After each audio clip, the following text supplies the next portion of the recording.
ba, Adrian? Lumabas ka na nga ng kwarto ko. Ang ingi-ingi niyang cellphone mo eh. Ayoko nga. Malamig kasi dito sa kwarto mo, Ate Abby. Patambay muna ako rito kahit 1 oras lang. Buti ka pa nga may aircon ng kwarto mo eh. Sa akin wala. Hindi ba sabi ko sa'yo, matutulog na ako? Nananadya ka ba talaga? Lumabas ka na sabi. Hindi ako makatulog ng dahil sa'yo eh. Hapon na hapon natutulog ka. Kaya ka nasasabihan ni Papa ng tamad eh. Ano ba pakialam mo? Ikaw nga, tamad kang maligo eh. Hindi ko na sinagot ang sinabing yun ng mas nakatatanda kong kapatid na si Abby. Mas lalo pa siyang naasar nang dumapa ako sa kama niya at nagpatuloy ako ng paglalaro ko sa aking cellphone. Naka-full ang volume nun, kaya naman umaalingaw-ngaw talaga ang malakas na tunog ng cellphone ko sa buong kwarto ni Ate Abby. 2 lang kaming magkapatid ni ate. 10 taon pa lang ako, habang siya naman ay 17 taong gulang na. Dahil masyadong magkalayo ang edad namin, ay palagi kaming magkaaway.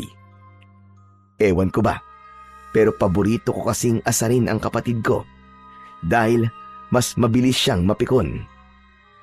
Nagulat ako nang bigla akong sinipa ni Ate Abby. Kahit hindi malakas ang pagsipa niya, ay umiyak ako ng malakas. Aray! Aray ko, ang sakit ng tagiliran ko! Lagot ka, isusumbong kita kay Papa! Naninipa ka bigla! Ang arte-arte mo! Hindi naman malakas ang sipa ko sa'yo. Gusto mo ba lakasan ko pa para mas masaktan ka lalo?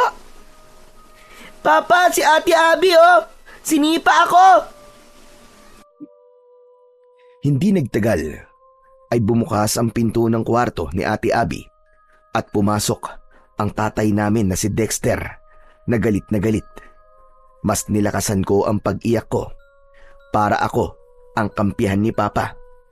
Yun kasi ang madalas kong ginagawa at sa huli ay ang kapatid ko ang napapagalitan. Ano na namang iniiyak mo, Adrian? Ang lakas-lakas ng boses nyo. Hindi ba sabi ko kapag ganitong oras na, ay wag na kayo mag-iingay dahil nagtatrabaho pa ako? Si ate po kasi, sinipa niya po ako sa tagiliran, sobrang sakit po. Parang nabalian po yata ako ng 3 ribs. Aray, ang sakit-sakit. Sinungaling! Talagang nabilang mo pa kung ilang ribs ang nabali sa'yo ha? Saka mahina lang naman ang pagkakasipa ko sa'yo ha? Ang OA mo talaga. Maniwala po kayo sa akin, Papa. Sobrang sakit po talaga ng sipa sa akin ni ate. Tingnan niyo oh, namumula pa nga oh. Dapat lang sa'yo na sipain ka. Kanina pa kita pinapalis sa kwarto ko kasi matutulog na ako. Pero ayaw mo. Tapos ang ingay-ingay pa niyang cellphone mo. May sarili ka namang kwarto, di ba? Walang aircon dun eh. Gusto ko rito kasi may aircon. Papa, hindi ba sabi niyo po, hindi po kami dapat magsakitan kasi magkapatid po kami? Pero sinipa po ako ni ate. Tumahimik ka na nga dyan, Adrian. Akala mo ba, hindi ko alam na nagkukunwari ka lang, na sinaktan ka ng ate mo para siya ang pagalitan ko? At ikaw naman, Abby, hindi ka ba pwede magpasensya sa kapatid mo? Baka nakakalimutan mong mas matanda ka kaysa sa kanya. Papa, kilala niyo po yung si Adrian. Sobrang kulit po niyan. Kahit anong pagtitimpi ang gawin ko dyan, ay talagang mauubusan ako ng pasensya sa kakulitan niya. Adrian, sige na. Lumabas ka na ng kwarto ng ate mo. Doon ka na lang sa sala at mas presko doon. Pero Papa... Lalabas ka ba o kukunin ko yung cellphone mo at 1 linggo mo yung hindi magagamit? Sige, mamili ka. Ano ba yan? Ang daya-daya naman. Bakit kasi hindi niyo palagyan ng aircon ng kwarto ko para hindi na ako nagpupunta dito sa kwarto ni ate kapag mainit eh. Saka na kapag may naipon na ako. Huwag ka nang maraming sinasabi. Lumabas ka na! Labag sa kalooban ko na lumabas ako ng kwarto ni Ate Abby. Masama ang loob ko dahil hindi ako kinampihan ni Papa sa pagkakataon na yon. Wala na akong nagawa kundi ang magpunta sa sala. Humiga ako sa malambot na sofa at itinuon ko na lang ang aking atensyon sa paglalaro ng games. sa aking cellphone. Si Papa na lang ang kasama namin ni Abby sa bahay namin. Ang mama kasi namin ay 2 taon nang patay dahil sa kanser. Simula noon, si Papa na ang naging nanay at tatay namin ni ate. Nagtatrabaho si Papa bilang isang arkitek. Gumagawa siya ng plano para sa mga bahay at buildings. Maayos naman ang buhay namin. Naibibigay ni Papa ang pangangailangan namin, pero hindi niya kami pinalaki ni Ate Abby na spoiled. Ang totoo nga niyan, kaya madalas kong asarin ang kapatid ko, lalo na kapag nasa bahay si Papa, ay upang mapansin ako ni Papa. Sa sobrang busy niya kasi sa trabaho, ay wala na siyang oras sa amin ng ate ko. Yun lang kasi ang paraan ko para pansinin ako ng Papa namin. Kinagabihan, matapos magluto ni Papa ng hapunan, ay tinawag na niya kami ni Ate Abby. Seryoso si Papa sa paghahain ng pagkain nang umupo ako. Pinanood ko si Papa sa kanyang ginagawa.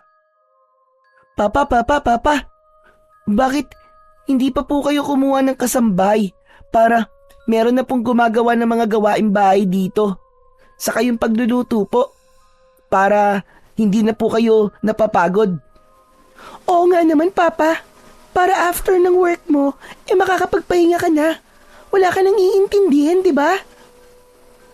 Ay nako mga anak, dagdag gastos lang yan. Kailangan nating magtipid, lalo na't nasa college ka na, Abby. Saka kapag kumuha pa ako ng kasambay, mas lalo lang kayo magiging tamad. Hindi kayo matututo sa mga gawain dito sa bahay. Lalo ka na, Abby, dalaga ka na. Aba, kahit yata pagsasaing hindi ka pa marunong. Yan, buti nga sa'yo ate, napagalitan ka tuloy. Ikaw din, Adrian, manahimik ka. Kahit lalaki ka at bata ka pa ay kailangan mo ring matuto sa mga gawaing bahay. Ako nga, nung nasa ganyang edad ako, aba, marunong na akong magluto Ako rin ang nag-aalaga ng mga kapatid ko kasi ako ang panganay. Kayo rin ang mahihirapan pagdating ng araw kapag hindi kayo natuto ng mga dapat niyong matutunan. Tandaan niyo mga anak, hindi habang buhay ay magkakasama tayong 3. Kaya habang maaga pa, kailangan matuto na kayo. Wala nang nagsalita pa sa amin ni Ate Abby. Alam kasi namin na kapag marami nang sinasabi si Papa at sumagot pa kami, ay hahaba na naman ang usapan. Maya-maya pa ay umupo na si Papa at nagdasal muna bago kami kumain. Habang kumakain ay biglang nagsalita si Ate Abby. Papa, magpapaalam po pala ako sa inyo. Birthday po kasi ni Cheska next week. Sa Palawan po kasi siya magsi-celebrate Kasama po ang iba pa naming friends. Puro babae naman po kami. Gusto ko po sanang sumama. Nako, pasensya ka na pero sabihin mo kay Cheska na hindi ka makakasama. Ano po? Bakit naman po? Kung hindi niyo po ako bibigyan ng pera, may ipon naman po ako Yun na lang po ang gagamitin ko, Papa. Narinig mo naman ako, di ba? Hindi pwede. May pupuntahan kayo ni Adrian. Saan po kami pupunta ni ate, Papa? Sa Lola Melda nyo. Sa probinsya, kung saan lumaki ang nanay nyo. Ano ba yan? Ayoko, Papa. Hindi po kami close ni Lola Melde. Tapos pupunta pa kami ron. Kaya nga para makilala niyo siya. Doon kayo ng buong bakasyon. Susunduin ko na lang kayo kapag pasukan niyo na sa school. Yes, okay lang sa akin, Papa. Gusto ko pong makilala si Lola Melda. Noong buhay pa po kasi si Mama, palagi niya pong kinikwento na napakabait daw po ni Lola. Sigurado po akong matutuwa si Lola kapag nakita po niya kami ni ate. Kung gusto mo, ikaw na lang ang pumunta ron, Adrian. Pabida ka. Papa, kahit wag mo na lang akong payagan na sumama sa Palawan. Basta, wag mo na lang akong papuntahin kay Lola Melda. Kahit dito na lang po ako sa bahay ng buong bakasyon. Hindi pwedeng masunod ang gusto mo sa pagkakataong ito, Abby. Naisip ko na kailangan magsama kayo ng kapatid mo sa ibang lugar. At baka sakaling doon kayo magkasundo. Kay Lola Melda nyo, simple ang buhay. Walang TV, walang internet, at walang kuryente. Sigurado ko na mapipilitan kayo magbanding ni Adrian. Hindi na ako natutuwa na halos araw-araw kayo nagbabangayan. Dadalawa na nga lang kayong magkapatid tapos palagi pa kayo nag-aaway. Aba, mga anak, hindi magandang tignan yon. Eh di si Adrian na lang po ang ipadala nyo kay Lola Melda. Total, siya lang naman po may gustong pumunta ron eh. Basta, buo na ang desisyon ko. Isa pa, ayaw mo bang makilala ang lola mo? Nanay siya ng mama nyo, kaya dapat ay maging malapit kayo sa kanya. Bukas ay ihahatid ko na kayo ron, kaya mag-empake na kayo pagkatapos nyo kumain. Papa, sa akin po wala naman pong problema eh. Maganda nga po yun kasi makakapunta po ako sa ibang lugar. Wala rin po akong pakialam kahit wala pong kuryente ron at internet. Nagsalita ang konting init ay sumisiksik sa kwarto kung may aircon. Alam mo ba ang ibig sabihin kapag walang kuryente ha? Ibig sabihin, walang aircon, walang electric fan. Hindi na kailangan ng electric fan o aircon sa lugar ng lola nyo. Mataas ang kinaroroonan ng baryo nila, kaya malamig doon kahit summer. Magiging komportable kayo ron. Naisama na ako ron ng nanay nyo ng isang beses, kaya alam ko yan. Natawa ako sa naging reaksyon ni Ate Abby. Kulang na lang ay malukot ang mukha niya sa sobrang pagsimangot niya. Sa akin naman ay ayos lang talaga na pumunta kami kay Lola Melda. Marami kasing naikwento sa akin si Mama tungkol kay Lola Melda. Ang sabi niya ay napakabait ni Lola Melda kasi kahit hindi siya nito totoong anak, ay inalagaan at itinuring siya nito na parang tunay nitong anak. Kung hindi raw nakita ni Lola Melda si Mama sa gubat, ay malamang hindi nabuhay si Mama at wala rin kami ni Ate Abby sa mundo. Pagkatapos naming kumain, ay excited akong nag-empake ng mga dadalhin ko sa pagpunta namin kay Lola Melda sa probinsya. Natulog ako ng maaga dahil ang sabi ni Papa ay madaling araw daw kami babiyahe. Makalipas ang ilang oras ay ginising na ako ni Papa. Naligo na ako at inilagay na namin ni Ate Abby ang mga gamit namin sa likod ng kotse. Hindi nagtagal ay bumiyahe na kami. Nasa backseat si Ate Abby habang ako naman ang katabi ni Papa sa unahan. Abby, tipirin nyo ni Adrian yung allowance na ibinigay ko sa inyo ha. Matuto kayo mag-budget ng pera. Pwede bang wag na tayong tumuloy? Hindi ko alam eh. Para bang bigla akong kinabahan. Hala si ate, ang daming dahilan. Papa, nag-iinarte na naman si ate oh. Palagi nilang ganyan yan. Hoy, tumigil ka. Hindi ako nag-iinarte, no? Sa kinakabahan talaga ako eh. Ano magagawa ko? Paepal ka. Normal lang nakabahan ka, Abby. Pero sigurado ako na magiging maganda ang kalalabasan ng pagbabakasyon nyo sa Lola Melda nyo. Matutuwa yon kapag nakita niya kayo. Saka, napakabait niya, kaya makakasundo niyo siya. Kapag nakilala niyo ang lola niyo, masasabi niyo na totoo pala talaga lahat ng kinikwento ng mama niyo tungkol sa kanya. Excited na po akong makilala si Lola Melda, Papa. Sus, sip-sip. Kunwari excited, kahit hindi naman. Ay nako, makatulog na nga lang. Inaantok pa ako. Huwag ka magulo ha.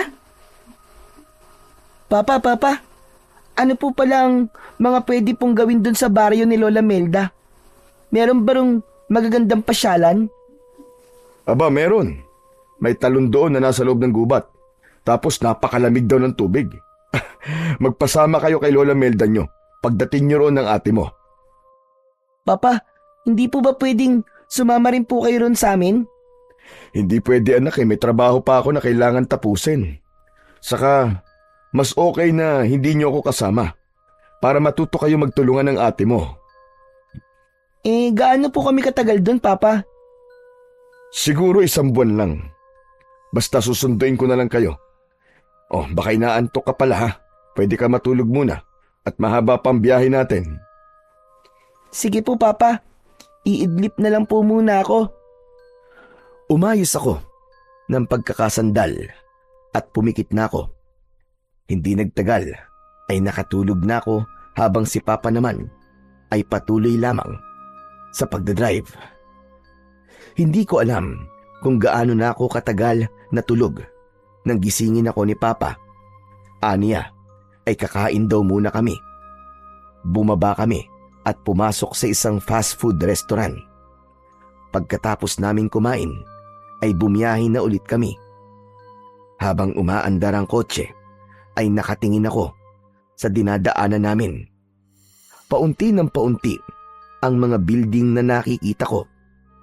Pagsapit ng hapon ay puro kabahayan na ang nakikita ko sa labas. Hanggang sa pataas na ng pataas ang aming dinadaanan. Papalubog na rin ang araw ng oras na yon. Papa, malapit na po ba tayo? Oo, malapit na. Siguro mga kalahating oras na lang. Ang sakit na po ng katawan ko. Pwede bang bumalik na lang po tayo sa bayan? Maghanap na lang po tayo din ng hotel na matutulugan. Bukas na lang po tayo pumunta sa bahay ni Lola Melda. Hindi pwede. Kailangan ko rin makabalik sa Maynila bukas ng umaga eh.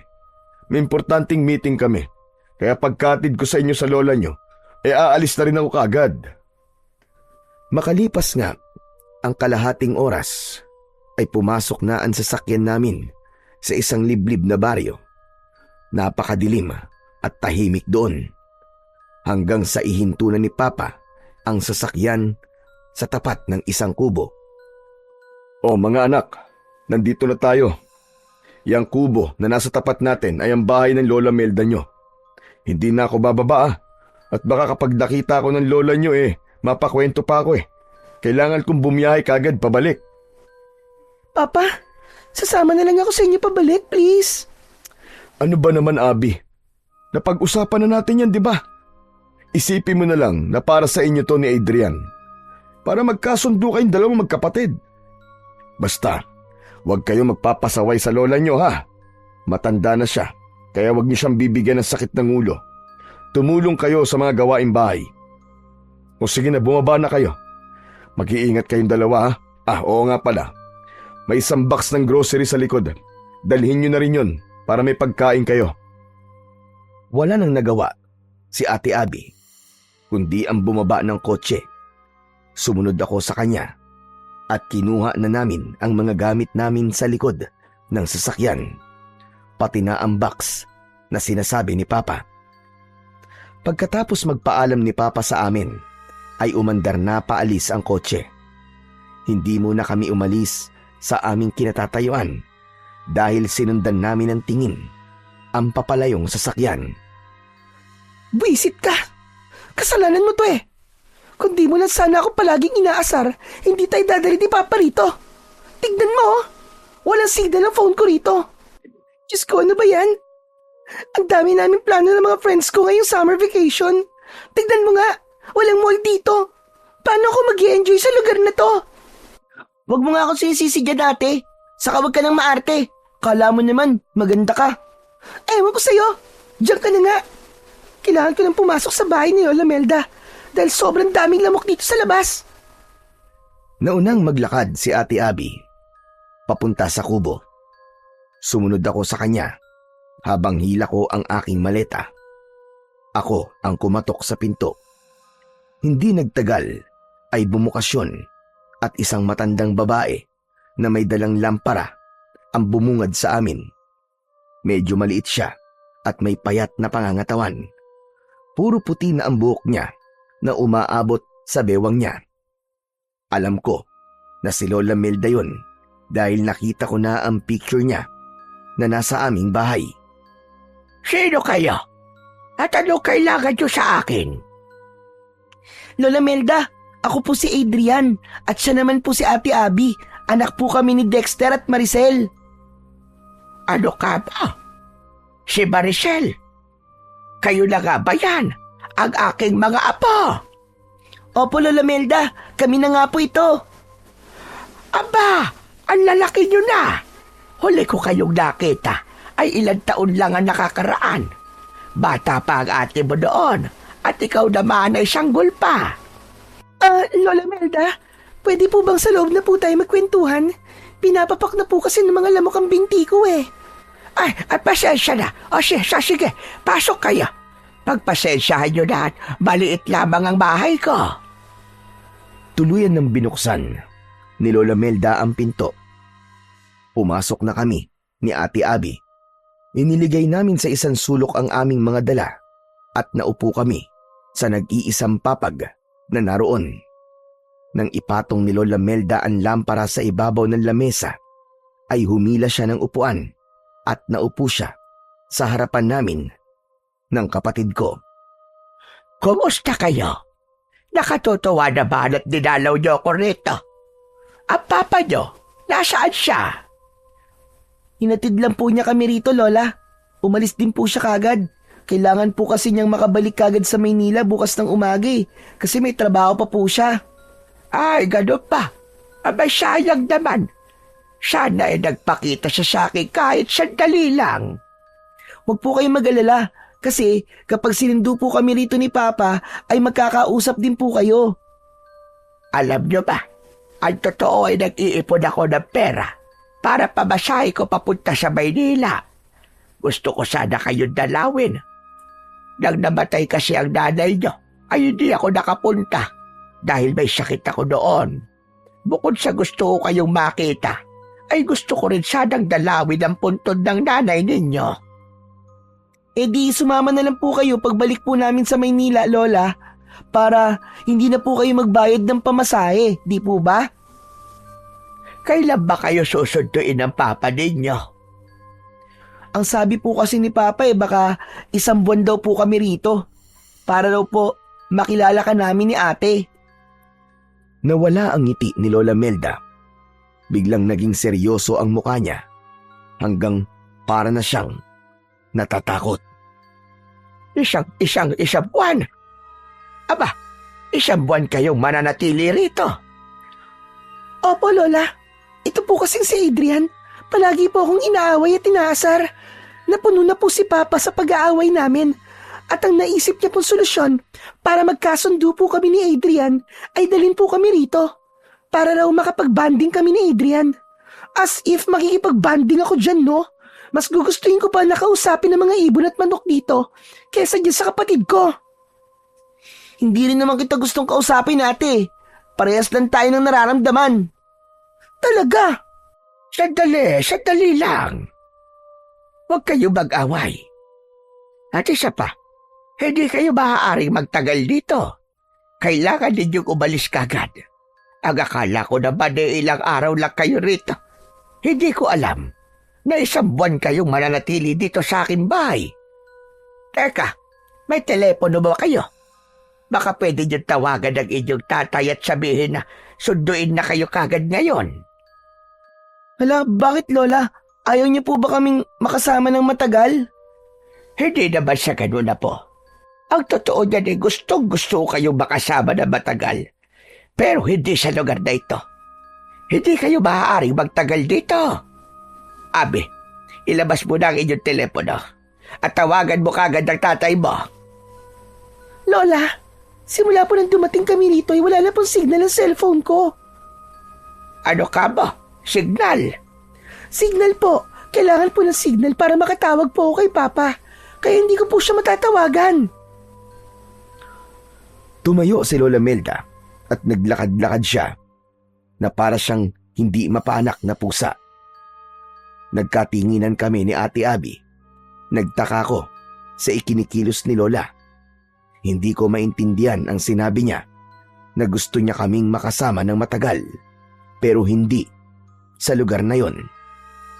Tahimik lang kami ng ate ko.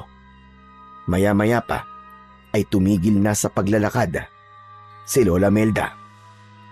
Kung ganon, ay wala na pala tayong magagawa, kundi ang hintayin na sunduin kayo ni Dexter. Pero napakatagal lang 1 buwan.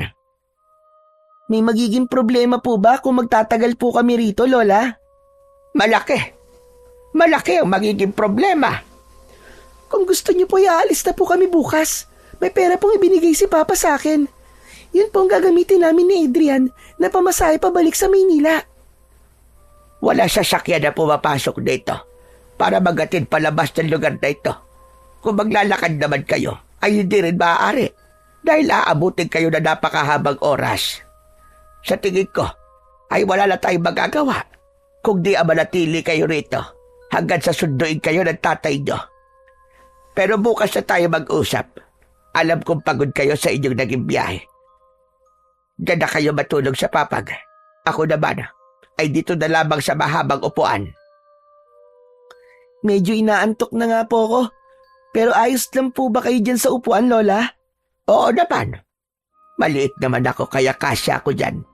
Sige na, matulog na kayo magkapatid. Nang patayin na ni Lola Melda ang sindi ng lampara, ay nahiga na ako. Mabuti na lang at kasya sa papag ang 2 tao, kaya kahit paano ay hindi kami siksikan ni Ate Abby. Makalipas ang mahigit 1 oras, ay gising pa rin ako. Hindi dahil sa hindi ako sanay matulog sa papag, kundi dahil namamahay ako. Kahit anong posisyon ang gawin ko sa paghiga, ay hindi ako dinadalaw ng antok. Hanggang sa nasiko ko ang braso ni Ate Abby nang dahil sa kalikutan ko. Ano ba, Adrian? Bakit ba ang likot-likot mo? Maliit na nga tong higaan para sa ating dalawa. Hindi ka pa mapakali dyan. Paano? Hindi kasi ako makatulog, ate. Pumikit ka para makatulog ka. Hindi yung ang likot-likot mo dyan. Tapos pati pagtulog ko, naiistorbo mo. Buti nga ikaw, nakatulog na eh. At kinising ako ng kalikutan mo. Bakit? Kasalanan ko ba kung hindi ka makatulog? Isa pang likot mo dyan, ha? Papalabasin talaga kita. Tumalikod na si Ate Abby pagkatapos niyang sabihin sa akin yon. Pinilit ko na lang na matulog. Pumikit ako, pero wala pang 1 minuto ay may narinig akong kakaibang ingay sa labas. May mga nagsisigawan, pero hindi ko alam kung bakit ba sila sumisigaw. Sinundan yon ng napakahabang alulong ng mga aso. Hindi pa rin natapos dahil nakarinig din ako ng malakas na pagaspas ng mga pakpak. Ang unang pumasok sa isip ko ay baka maraming malaking ibon sa baryong yon. Nang tumahimik na ang paligid, ay unti-unti na akong tinamaan ng antok. Hindi nagtagal, ay tuluyan na akong nakatulog ng mahimbing. Kinabukasan ng umaga, ay nauna akong nagising kay Ate Abby. Nakita ko si Lola Melda na nagtitimpla ng kape. Nagising na rin si Ate Abby at agad siyang sumimangot. Aray, ang sakit ng likod ko. Pasensya na. Alam ko na sanay kayo sa malambot na higaan. Wala kasing kutsyon dito sa bahay ko. Huwag niyo pong pansinin si ate, Lola Melda. Talagang maarte lang po yan eh, saka reklamadora pa. Kaya nga po palagi po siya napapagalitan ni Papa eh. Sa masakit ang likod ko eh. May magagawa ba ako? Pakialamero ka. Hay nako, mukhang tama nga ang sinabi niyo. Palagi kayong nag-aaway na magkapatid. Magmumug na kayo doon sa batalan at saluhan niyo na ako rito sa almusal. Lola, what's batalan? Ang arte talaga nito. Batalan lang, di mo pa alam. Lababo yun. Kung sa naguhugas ng pinggan. Wala bang subject na Pilipino nung elementary at high school ka, ate? At hindi mo alam kung ano ang batalan? Bakit ba? Sa hindi ko alam eh. Hindi na ako sumagot. Nauna na akong nagpunta sa batalan para maghilamos at magmumog. Sumunod si Ate Abby sa akin at pagkatapos ay magkasabay na kaming naupo sa pagkainan. Ipinagtimpla ko na kayo ng kape. Kung kulang sa tamis, ay dagdagan nyo na lang ng asukal. Pagpasensyahan nyo na lang at kabote ang ating almusal. Ayos lang ba yun sa inyo? Ayos lang po sa akin, Lola. Hindi naman po ako mapili pagdating po sa pagkain eh. Lola, wala po ba kayong pancake o bacon? Yan po kasi ang madalas na niluluto ni Papa para sa amin tuwing breakfast. Hindi ka ba marunong makaintindi, ate? Kamote nga lang ang almusal natin. Talagang naghahanap ka pa ng wala. Kahit sinigang na kanin po, Lola, tapos itlog, tapos yung sinagag po ay maraming bawang na toasted. Bawang? Abay walang bawang sa baryong ito. Pati na rin asin. Ano? Seryoso po ba yan?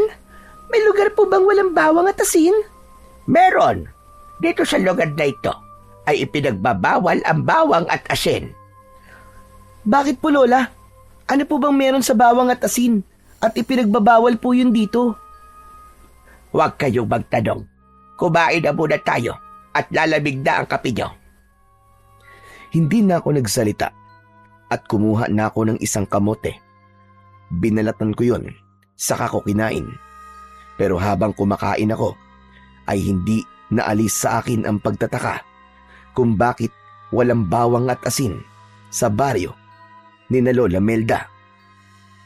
Maya-maya pa ay napansin ko na nakasarado ang bintana at pinto, kaya pala medyo madilim sa loob. Napansin din yon ni Ate Abby at siya na ang nagsabi nun kay Lola Melda. Wait lang po bubuksan ko lang po ang pinto at bintana para lumiwanag. Wag! Nagtatakang nagkatinginan kami ni Ate Abby sa pagsigaw na yon ni Lola Melda. Ang ibig ko sabihin wag mo na buksan. Masyadong maraming langaw sa labas. Baka pumasok dito sa loob. Ganun po ba? Sige po, hindi ko na lang po bubuksan. Siguro ay ngayon ko na dapat sabihin sa inyo ang patakaran ko sa bahay ko. Kailangan ninyo sundin ang lahat ng sasabihin ko at huwag na kayong magtanong. Para rin naman sa inyo ang mga patakaran na sasabihin ko. Una, hindi kayo pwedeng lumabas. Hindi kayo pwedeng makita ng ibang tao. Sa madaling salita, dito lang kayo sa loob ng bahay. Lalong-lalo na sa gabi. Hindi kayo maaaring lumabas. Pangalawa, kahit na anong marinig nyo sa gabi, ay huwag niyong papansinin. Huwag kayong sisilip sa labas. At kung may makikita kayong kakaiba, huwag nyo rin pansinin. At ang panghuli, ayokong magtatanong kayo ng kung ano-ano dahil wala kayong sagot na makukuha sa akin. Gawin nyo ang lahat ng sinabi ko at magiging ligtas kayo sa lugar na ito. Wait lang po, Lola. Ibig po bang sabihin ay hindi kami makakapamasyal ni Adrian? As in, dito lang po kami sa loob ng bahay sa loob ng isang buwan? Ganon na nga. Hindi kayo maaaring lumabas. Pero ang boring naman po nun. Buti po sana kung may TV kayo rito o kaya internet connection. Pero wala Anong gagawin namin dito? Hindi ba ang sabi ko ay huwag na kayong magtanong? Sundin nyo na lang ang sinabi ko dahil para rin yun sa inyong kapakanan. Pero bakit po? May hindi ba magandang nangyayari sa lugar na to at bawal kaming lumabas at makita ng ibang tao? Gaya na sinabi ko, Abe, huwag na kayong magtanong. Sige na. Tapusin nyo na ang pagkain nyo. Hindi na kami nagsalita pa ni Ate Abby. Nang magkatinginan kami, ay alam ko na iisa ang nasa isip namin. Nagtataka kami sa mga patakarang sinabi ni Lola Melda. Hindi ko akalain na sa loob ng isang buwan ay doon lang kami sa loob ng bahay niya. Para sa akin ay hindi ganoong bakasyon ang iniisip ko. Ang buong akala ko pa naman ay makakagala kami sa lugar na yon. Pero base sa mga sinabi ni Lola ay mukhang hindi yon mangyayari. Pagkatapos naming mag-almusal ay nagpaalam sa amin si Lola Melda. Aniya ay magtutungo siya sa taniman nito ng gulay upang kumuha ng kakainin namin mamayang pananghalian. Isinarado niya ang pinto pagkaalis niya. Humiga ako sa papag habang naglalaro ng isang offline games sa aking cellphone. Si Ate Abby naman ay hindi mapakali at panay ang lakad niya. Hindi ko magets kung bakit bawal tayong lumabas. Anong gagawin natin dito sa loob ng bahay ni Lola? Wala namang mapaglibangan dito. Wala ring internet. Paano ko malalaman ang ginagawa ng mga friends ko? Siguro merong mamamatay tao dito na gumagala, no? Kaya hindi tayo pwedeng lumabas. Ewan ko. Sabi ko na nga hindi na dapat ako pumunta rito. Kung alam ko lang na ganito ang sitwasyon dito, hindi na sana ako sumunod kay Papa. Nagmatigas na lang sana ako. Huwag ka na magalit dyan, ate. May cellphone ka naman, di ba? Gamitin mo na yan para malibang ka. At paano naman ako malilibang sa cellphone ko, Aber, kung walang internet connection? Saka sige, gamitin mo yung cellphone mo para malobat ka agad yan. Sa tingin mo ba, makakapag-charge ka kapag nalobat yan? Ipapaalala ko lang sa'yo na walang kuryente rito. Agad akong huminto sa paglalaro nang mapagtanto ko yun. Kinabahan ako dahil kalahati na ang nabawas sa battery percentage ng cellphone ko. Hindi ako sigurado kung ilang araw na lang ang itatagal ng battery ng cellphone ko kapag palagi ko yung ginagamit. Naku, oo nga no. Pero hayaan mo, ate.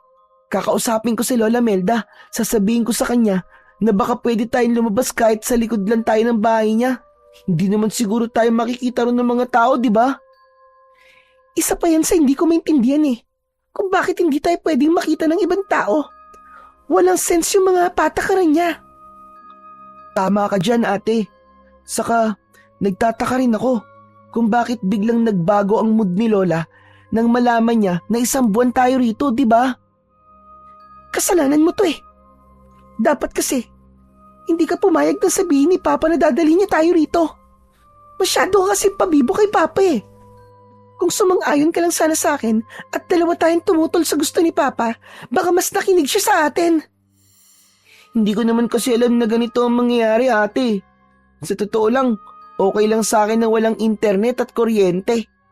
Akala ko makakagala tayo rito. Pero hindi pala. See? Akala mo kasi ay palagi ako nag-iinarte. Mas matanda ako sa'yo, no? Kaya mas marami akong alam kaysa sa'yo. Saka, hindi ba sinabi ko na bago tayo umalis, kinakabahan ako? Tama pala ang kutob ko. Hindi pala talaga dapat tayo tumuloy dito. Ewan ko ba kasi dun kay Papa kung bakit gustong-gusto niya makilala pa natin si Lola Melda. Nabuhay naman tayo nang hindi natin siya nakikilala, di ba? Oh, tignan mo ang nangyari ngayon sa atin. Stranded tayo rito. Ate, huwag ka naman magsalita ng ganyan. Nanay ni Mama si Lola Melda, kaya walang masama kung makikilala at makakasama natin siya, di ba? Anong nanay yung sinasabi mo? Hindi naman totoong nanay ni Mama si Lola Melda. Technically, hindi natin siya kaano-ano. Nagulat kami ni Ate Abby nang biglang bumukas ang pinto at pumasok si Lola Melda. Namutla si Abby dahil seryoso ang muka ni Lola habang bitbit niya ang isang basket na may nakalagay na mga gulay. Lola, nandiyan na po pala kayo. Ang bilis niyo naman po. Akala ko po mamaya pa po kayo babalik. Malapit lang dito ang taniman ko ng mga gulay. Akala niyo ba ay magtatagal ako ron? Kaya kung ano-anong pinag-uusapan yung dalawa. Si ate lang po ang kung ano-ano po ang sinasabi. Anong ako lang? Narinig ko mga sinabi mo, Abby. Tama ka. Hindi nga ako ang totoong nanay ni Maricel. Pero kahit hindi ko siya kadugo, ay itinuring ko siya na parang nanggaling sa akin. Kung buhay lang sana nanay niyo, siya mismo magpapatunay nun. Naniniwala naman po ako sa inyo, Lola. Madalas po kayong ikwento sa amin ni Mama nung buhay pa po siya. Wala po siyang nasabing hindi maganda tungkol sa inyo. Kaya nga po nang sabihin po ni Papa na pupunta kami rito ni ate, ay pumayag po kagad ako. Si Ate Abby lang po talaga ang kung ano-anong sinasabi tungkol sa inyo Talagang nilaglag mo ako Okay.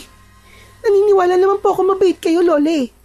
Pero ang hindi ko talaga maintindihan ay kung bakit kailangan dito lang kami sa loob ng bahay. Nagpunta po kami rito para magbakasyon at hindi maging parang preso. Mas ligtas kasi kayo rito sa loob. Maniwala kayo. Para rin sa inyo ang mga sinasabi ko. Sundin niyo na lang ako para walang masamang mangyari sa inyo. Eh bakit nga po bawal kami lumabas? Ano po bang meron sa labas? Huwag na kayong magtanong. Gawin niyo na lamang ang sinasabi ko. Mas maganda po kung maiintindihan namin ng kapatid ko kung bakit bawal kami lumabas. Kaya please naman, Lola, sabihin niyo na po sa amin ang dahilan. Mas mabuting hindi niyo na lamang malaman. Mamaya na tayo mag-usap. At lilinisin ko pa ang mga gulay na kinuha ko. Diretsong naglakad si Lola Melda sa batalan habang nagkatinginan kami ni Ate Abby. Napailing na lang ang kapatid ko habang ako naman ay nag-isip ng maaaring dahilan kung bakit hindi kami pinapalabas ni Lola ng bahay niya.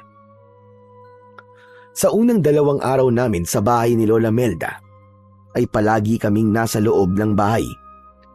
Hindi namin tinangkang suwayin ang utos ni Lola Melda dahil baka magalit siya sa amin ni Ate Abby. Pero isang hapon, nang kami lang ni Ate Abby ang nasa bahay, ay napansin kong inip na talaga si ate. Panay ang lakad niya at hindi naaalis ang pagsimangot sa kanyang muka. Hanggang sa nainis na nagsalita si Ate Abby. Ay, ano ba yan? Naiinip na ako. Wala na akong ibang nakikita kundi ang 4 na sulok ng bahay na ito at ang nakakabwisit mong mukha, Adrian. Ako rin naman eh. Nabibwisit na ako sa mukha mo, ate. Palagi ka kasing nakasimangot. Sino bang hindi sisimangot? Kung para tayong preso na nakakulong dito.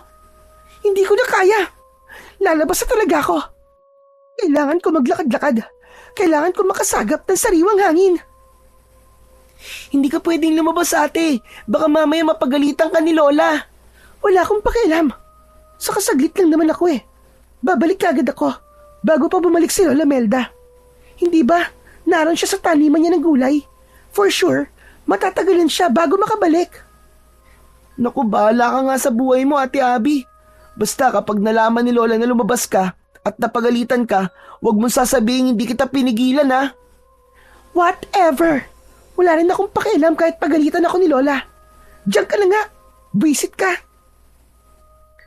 Hindi ko na pinigilan pa si Ate Abby nang buksan niya ang pinto at lumabas siya ng kubo.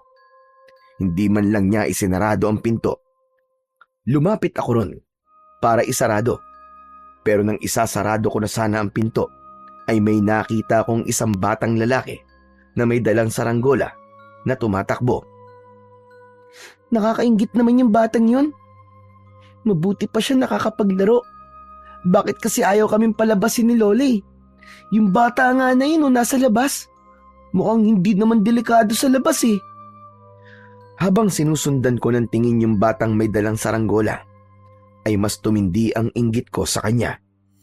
Hanggang sa naisipan kong sundan yung bata para samahan ko siyang magpalipad ng saranggola. Lumabas ako at pagkatapos kong isarado ang pinto, ay patakbo kong sinundan ang bata. Kahit mas maliit sa akin yung bata, ay napakabilis niyang tumakbo. Pumasok siya sa gubat, pero nakasunod pa rin ako sa kanya. Hanggang sa mabilis na nawala sa paningin ko ang bata. Luminga-linga pa ako sa paligid. Pero hindi ko na siya nakita. Hala, nasaan na siya nagpunta? Nasaan na yung batang yun? Grabe, ang bilis naman yung tumakbo. Bigla siyang nawala. Napakamot ako sa likod ng aking ulo, pero hindi pa rin ako sumuko na hanapin yung bata. Hindi pa kasi ako nakapagpapalipad ng saranggola at gusto ko yung subukan. Nagpatuloy ako sa paglalakad hanggang sa may narinig akong kaluskos sa kung saan. Sinundan ko ang tunog at nagulat ako sa aking nakita. Nakita ko ang batang lalaki na kinakain ng lamang loob ng isang baboy ramo. Puno ng dugo ang kamay at bibig ng bata. Para siyang gutom na gutom at sarap na sarap kahit hilaw ang kinakain niya. Hindi ako nakagalaw sa aking kinatatayuan. dahil sa sobrang pagkabigla. Nagulat ako nang mula sa likod ko ay may kamay na tumakip sa aking bibig. Hinila ako ng taong yun palayo. Sinubukan kong makawala pero mas malakas sa akin ang taong yun. Binalot ako ng takot. Gusto kong sumigaw pero hindi ko magawa. Nang nakalayo na kami sa bata ay saka lang ako pinakawalan ng taong humila sa akin. Sisigaw sana ako pero pagharap ko ay nakita ko si Lola Melda. Bakas sa mukha niya ang galit. Lola, ikaw pala. Akala ko kung sino na eh. Umuwi na tayo at doon tayo mag-uusap.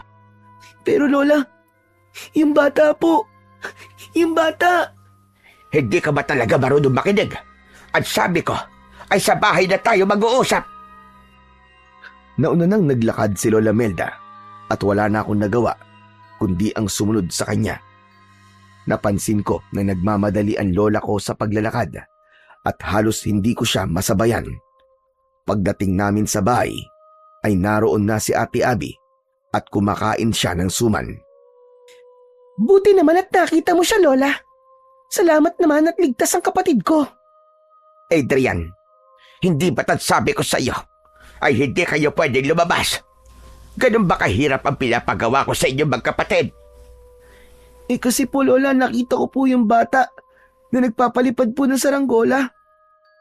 Nainggit po ako sa kanya kaya sinundan ko siya eh. Kahit na, hindi ka pa rin dapat lumabas. Ganyan ba kayo pinalaki ng tatay niyo?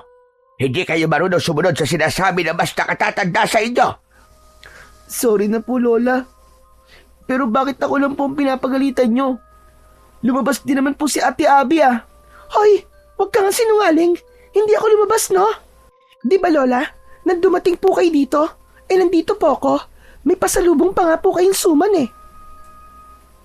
Hala, ikaw ang sinungaling ate. Lola, si ate po na unang lumabas. Sumunod lang po ako sa kanya, maniwala po kayo sa akin. Sinungaling yan, sinungaling. Tama ang ate mo. Dumating ako, nandito siya. At sabi niya sa akin, ay ikaw lang ang lumabas. Pinigilan ka pa nga raw niya, pero hindi ka nagpapigil. Matalim kong tinignan si Ate Abby. Doon ko na-realize na bago nakauwi si Lola Melda ay nagawa ng bumalik ni ate sa bahay. Kaya inakala ni Lola na hindi siya lumabas hanggang sa naalala ko yung batang nakita ko sa gubat. Pero Lola, yung ano po, yung batang nakita ko po sa gubat. Bakit po siya kumakain ng baboy damo? Tapos, hilaw pa po yung kinakain niya. Ganito po ba sa lugar niyo, Lola? Kumakain po ng hilaw na karne ang mga tao? Ano ba sinasabi mo, bata ka? Wala naman ako nakitang bata sa gubat na kumakain ng baboy rabo. Ano? Paanong wala po, Lola Melda? Nasa harap lang po natin yung bata kanina, di ba? Hay nako, kung ano-ano tumatakbo sa imahinasyon mo. Iniiba mo lang ba ang usapan para mawala ang galit ko sa'yo? Hala sige, ganyan muna kayo at magsisibak lang ako ng kahoy sa labas. Sana naman ay ito na ang huling beses na susuwayin mo ako. Naiintindihan mo ba, ha Adrian? Opo, sorry na po ulit. Matapos yun, ay lumabas na si Lola Melda. Nang kami na lang ni Ate Abby ang nasa loob ng bahay, ay pigil na tumawa si ate na parabang nang aasar. Sabi ko naman sa'yo, di ba? Babalik ako bago dumating si Lola Melda. Ikaw kasi, lumabas ka pa eh. Nahuli ka niya tuloy. Ang galing mo talagang magsinungaling ate, no? Grabe ka. Ginawa ko yon para hindi ako mapagalitan. Dapat kasi ginagamit mong utak mo kahit minsan lang. Pero teka, ano yung sinabi mo kanina na may nakita kang batang kumakain ng baboy ramo? Totoo ba yon? O gawa-gawang kwento mo lang? Ate, maniwala ka. Pexman crossed my heart. Totoong-totoo yun. Sinundan ko yung bata na may dalang saranggola. Pagpasok niya sa gubat, bigla siyang nawala. Tapos hinanap ko siya. Nang nakita ko ulit siya, ay kumakain na siya ng baboy ramo. Parang Siya pa nga mismo ang pumatay dun sa baboy damo na yun eh. Kasi puro dugo talagang kamay niya. Grabe ate, nakakatakot yung itsura niya. Kasi para siyang gutom na gutom at wala siyang pakialam kahit hilaw ang kinakain niya. Talagang nilantakan niya ate. Diyos ko, obvious naman na iniimbento mo lang yung kwento mo, no? Hindi ka panipaniwala. Sino naman kakain ng hilaw na karne, tapos bata pa? Alam mo, kung gagawa ka ng kwento, yung kapanipaniwala naman sana. Pero ate, nagsasabi ako na totoo. Hindi ako nag-iimbento lang, maniwala ka ate. Kahit nga si Lola hindi naniniwala sa iyo eh. Ako pa kaya? Bahala ka nga kung ayaw mo maniwala. Basta, nagsasabi ako na totoo. Maarting inirapan ako ni Ate Abby. Itinuon niya ang kanyang atensyon sa kanyang cellphone habang ako naman ay napaisip kung totoo o hindi ba ang aking nakita. Pero sa huli, alam ko sa sarili ko na hindi yun isang imahinasyon. Alam ko sa sarili ko na totoong totoo ang nangyari. Ang ipinagtataka ko lang ay kung bakit may batang kumakain ng hilaw na karne sa baryong yon. Kinagabihan, ginisang gulay ang inihain ni Lola Melda sa amin. Nang tikman ko yon, ay hindi ko naiwasan ang mapasimangot. Bakit naman parang hindi mo nagustuhan ang niluto ko, Adrian? Talagang may pagsimangot ka pa dyan. Eh kasi po, wala pong lasa yung niluto nyo eh. Kahit po yung mga niluto nyo nung mga nakaraang araw, wala rin pong lasa. Talaga po bang wala po kayong asin sa baryong to? Hindi ba sinabi kong wala? Hayaan mo na at masustansya ang pagkain kapag walang asin. Saka, kulang po sa flavor ang mga luto niyo, Lola. Sorry po pero nagsasabi lang po kami ng totoo. Mas masarap po sana itong niluto niyo kung nagisa po muna kayo ng bawang. Iba po kasi talaga kapag may nilagay pong bawang sa ginisang gulay. Huwag na kayo magreklamo, magkapatid. Magpasalamat na lang kayo dahil meron kayo kinakain. Ang iba nga dyan ay nagugutom at nakukontento na lamang sa mga pagkain nakikita nila sa basurahan. Nagsasuggest lang naman po kami, Lola. Kung ayaw ninyo ng luto ko, ay magbukas na lamang kayo ng dilata sa mga dala niyong pagkain. Wala namang problema. Sorry po, Lola. Hindi naman po namin iniinsulto ang luto niyo eh. Nagsasabi lang po kami ni ate kung paano niyo po ito mapapasarap. Ganyan luto na ang nakasanayan ko rito. Kaya magtiis kayo. Hindi na kami nagsalita pa ni Ate Abby. Naramdaman ko noong mga oras na yon na nasaktan si Lola sa mga sinabi namin tungkol sa luto niya. Kaya kahit walang lasa ang ginisang gulay na yon, ay kumain pa rin ako at ipinakita ko kay Lola Melda na nasasarapan ako sa pagkain, kahit ang totoo ay hindi. Pagkatapos ng hapunan, ay naghugas na kami ni ate ng mga pinagkainan namin. Si Lola Melda naman ay inayos na ang aming tulugan. Nang lumabas na si Lola Melda, ay doon ko na kinausap si Ate Abby. Ate, ano kayang dahilan kung bakit walang bawang at asin sa baryong to, no? Malay ko, dito ba ako nakatira para masagot ko yung tanong mo? Ang sungit-sungit mo naman. Nagtatanong lang naman ng tao eh. Hindi ko naman sagot okay? Pero sigurado ako na may malalim na dahilan kung bakit walang bawang at asin dito. Ano palang nangyari ate nung lumabas ka? Saan ka pala nagpunta nun? Wala naman. Nagdakad-lakad lang ako. Umuwi na kagad ako kasi ang sama ng tingin sa akin ng mga taong nakakita sa akin Para bang gusto nila akong saktan. Grabe, ang creepy nila. As in. Ibig sabihin, may nakakita sa'yo na ibang tao ate. Hala ka, hindi ba ang sabi ni Lola ay hindi tayo pwedeng makita ng ibang tao sa lugar na to? Wala namang ginawa sa akin yung mga tao Bukod sa tinigdan lang nila ako na masama. Siguro, hindi lang sila sanay na makakita ng ibang tao rito. Kaya masasabi ko na OA lang si Lola sa pagbabawal sa atin na lumabas. Hindi naman ako sinaktan ng mga tao Ate, baka kasi Hindi sa mga tao tayo pinag-iingat ni Lola. Eh saan naman? Sige nga, sabihin mo. Ewan ko ate Pero simula nung nakita ko yung bata na kumakain ng baboy ramo, ay nagkaroon na ako ng masamang pakiramdam sa lugar na to. Kung pwede nga lang na umalis na tayo rito ngayon Aalis na kagad tayo Sa tingin mo ba makakaalis tayo kagad? Makakaalis lang tayo rito kapag sinundula tayo ni Papa. Saka ikaw kaya ang may gustong pumunta rito, di ba? Tapos ngayon, gusto mo nang umuwi? Ewan ko sa'yo. Ate, hindi ko kasi ini-expect na ganito ang lugar na to tapos ayaw pa tayong palabasin ni Lola.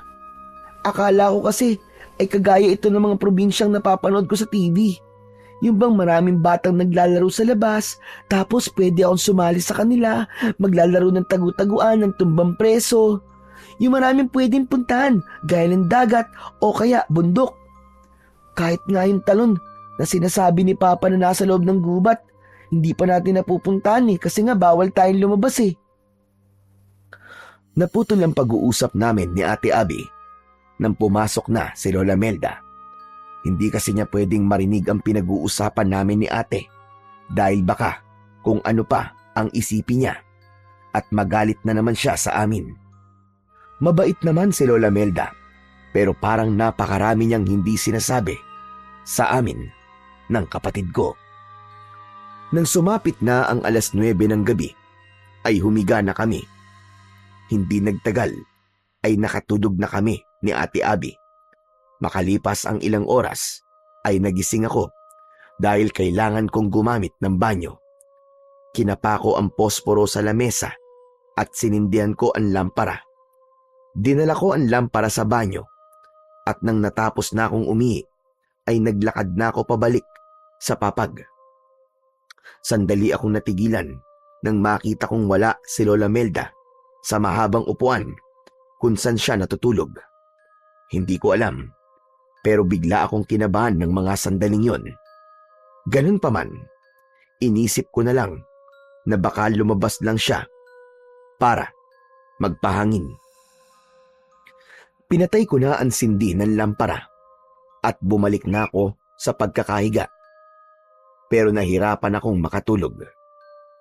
Lumipas pa ang 1 oras pero hindi pa rin bumabalik si Lola Melda. Hanggang sa nagdesisyon na akong gisingin si Ate Abby. Marahan ko siyang tinapik sa braso. Ate, gising! Ate, gising! Ano ba, Adrian? Bakit ba ang hilig mong mga abala na natutulog, Kasi ate, si Lola, kanina pa siya wala Pagising ko kanina, wala na siya tapos 1 oras nang nakalipas pero wala pa rin siya. Baka nasa taniman lang ng gulay yon. Matulog ka na lang dyan. Ikaw talaga napaka-istorbo mo. Pero hindi naman siya nagpupunta sa taniman ng gulay ng ganitong oras, ate. Madaling araw na kaya. Di baka nagpapahangin? Baka hindi siya makatulog, kaya naglalakad-lakad siya. Hindi, ate. Kinakabahan kasi ako Baka kung ano na nangyari kay Lola. Hanapin kaya natin siya sa labas. Ayoko nga. Kung gusto mo, ikaw na lang. Total, ikaw naman na nakaisip. Wala ka talagang pakialam kay Lola, no? Kung ayaw mo akong samahan, ako na lang ang maghanap sa kanya. Bumaba ako sa papag at dire-diretso akong naglakad papunta sa pinto. Nang bubuksan ko na ang pinto, ay hinawakan ni Ate Abby ang braso ko. Oo na. Sasamahan na kita. Baka mamaya, kung ano pa mangyari sa'yo sa labas, paniguradong masisisi naman ako ni Papa. Natuwa ako dahil sinamahan ako ni Ate Abby sa paglabas ng bahay. Napakalamig ng hangin at sobrang tahimik ng paligid. Sinabi ng ate ko na baka nasa likod ng bahay si Lola, kaya naglakad kami papunta roon. Habang papalapit kami sa likod ng bahay, ay nakarinig kami ng malakas at mabilis na paghingal. Natatakot na nagkatinginan kami ni Ate Abby. Sumenya siya sa akin na wag akong maingay. Naging maingat ang aming pagakbang habang nakasandal kami sa dingding ng kubo. Pagsilip namin ay nakita namin sa likod ng kubo ang isang nilalang na nakatalikod sa amin. Nakaluhod siya at para siyang may kinakain na kung ano. Dahil madilim ay hindi namin masabi kung si Lola Melda ba yun. Ang sigurado lang kami ay isa yung matandang babae na may magulong buhok na kulay puti. Lola Melda, ikaw ba yan? Mabilis na lumingon ang nilalang. Sabay kaming napasigaw ni Ate Abby nang makita namin ang nakakatakot na itsura ng nilalang. Puno ng dugo ang bibig at kamay nito. Matutulis ang kanyang mga ngipin at mabalasik ang kanyang muka. Para siyang isang halimaw na hindi namin maintindihan kung ano talaga siya. May hawak ang nilalang na patay na manok at yun ang kinakain niya. Hinawakan ni Ate Abby ang kamay ko at hinila niya ako pabalik sa loob ng kubo. Mabilis niyang isinarado ang pinto. Narinig namin ang mahaba at nakakatakot na pag-angil nang nakita naming nilalang. Napayakap kami sa isa't isa ni Ate Abby. Parehas kaming nanginginig sa sobrang takot. Ate, ano yun? Ano yung nilalang na yun? Hindi ko alam. Para siyang halimaw na demonyo na ewan. Malay ko! Naku ate, baka pumasok siya rito. Anong gagawin natin? Baka kainin din tayo ng gaya nung sa manok. Sabi ko naman kasi sa'yo may mga taong kumakain dito ng hilaw na karni. Pero, parang hindi tao yung nakita natin. May tao bang ganun ang mukha? Ate, natatakot ako. Baka makapasok siya rito. Baka kainin tayo nun. Biglang bumitaw si Ate Abby sa akin sa pagkakayakap. Hindi ako papayag na saktan niya tayo kung papasok siya rito. Kailangan nating lumaban sa kanya. Gawin natin ang lahat. Ano? Paano natin lalabanan yun, Ate Abby? Hindi ba nakita ang mga ngipin at kuko niya? Ang tutulis, parang mga kutsilyo. Nagmamadaling nagpunta si Ate Abby sa kusina. Kumuha siya ng 2 patalim at ibinigay niya sa akin ang isa. Ate, anong gagawin natin sa kutsilyong to? Siguro magluluto tayo. Ipagluluto natin yung halimaw kapag nakapasok siya rito. Ewan ko sa'yo. Siyempre, para hindi niya tayo kainin, lalabanan natin siya. Gagamitin natin ang kutsilyo na to para ipagtanggol ang sarili natin. Kung kinakailangan patayin natin siya, ay papatayin natin siya. Pero ate, masama ang pumatay, di ba? Baka makulong tayo nun. Ayoko makulong. Kahit na ikaw ang papatayin, masama pa rin ba yun? Saka huwag ka mag-alala. Kung mapapatay man natin ang halimaw na yun, ay hindi tayo makukulong.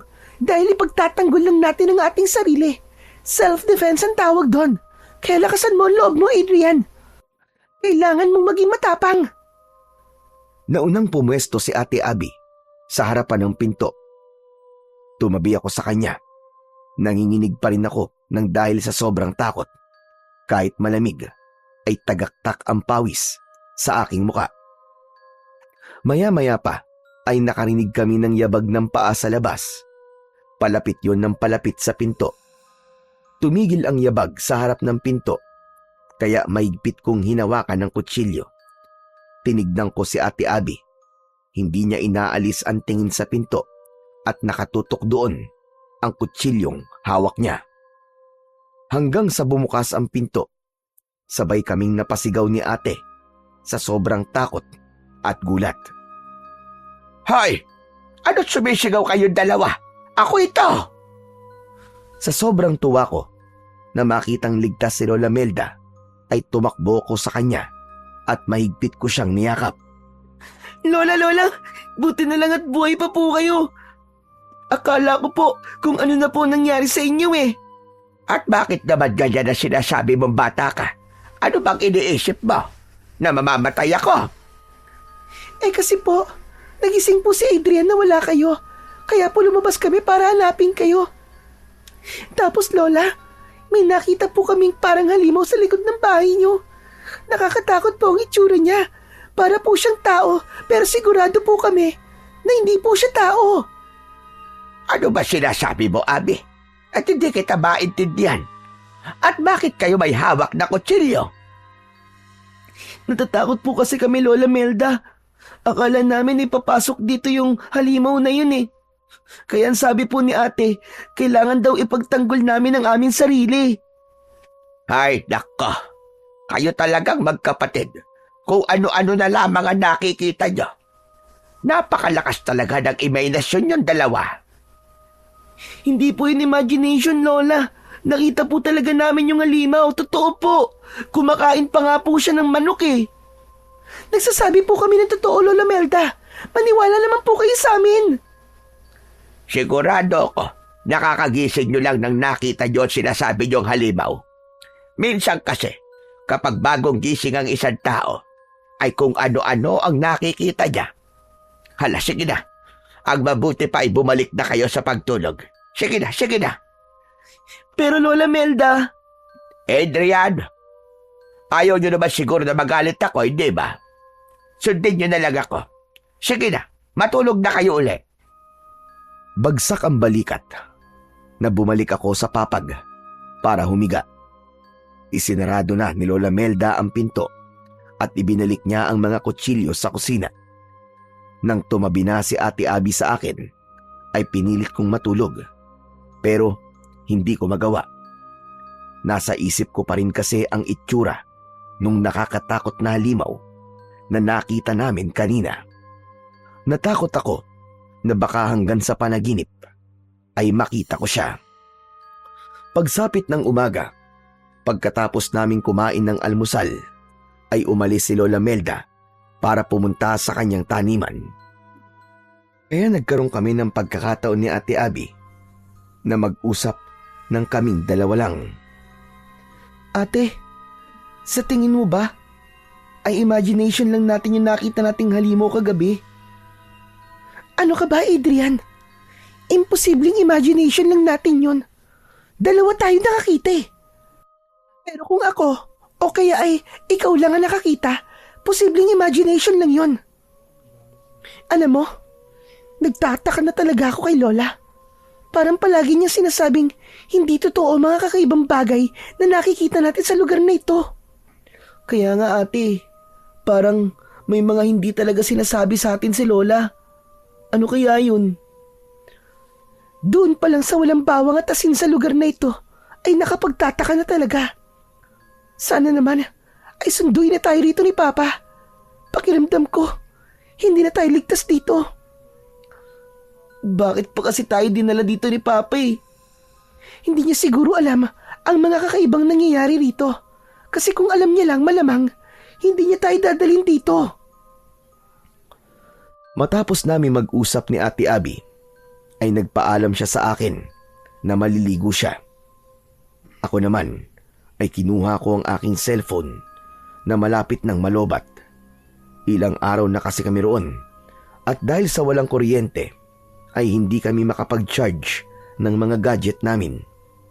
Habang naglalaro ako ng game sa cellphone ay lumabas na si Ate Abby sa banyo. Sakto na may kumatok sa pinto. Ang akala ko ay si Lola Melda na yon, kaya nagmamadali kong binuksan ang pinto. Pero nagulat ako nang isang matandang lalaki ang nasa labas. Agad siyang ngumiti ng napakalaki.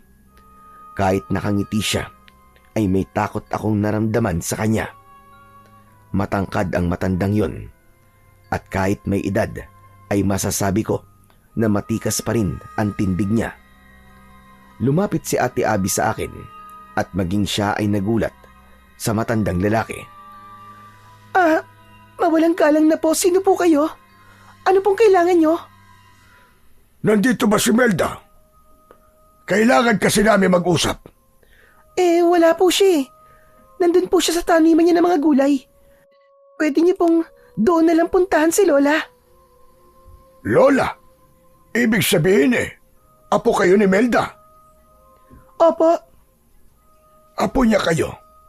Pero iba ang amoy ng dugo niyo. Sabihin niyo nga, hindi niyo kadugo si Melda, tama ba? Nakakaamoy po kayo ng dugo? Oo, lalo na sa mga taong kagaya niyo. Ang babata niyo pa. Ilang taon na kayo? 10 taon na po ako. Ito pong ate ko, 17 na po. Sariwan-sariwa. Hindi ko akalain na totoo ang sinabi sa akin ng isang bata na may mga bisitang tao si Melda. Mas lalong tumindi ang takot ko nang dahil sa paraan ng pagtingin ng matandang yun sa amin. Para siyang nakatingin sa isang napakasarap na pagkain.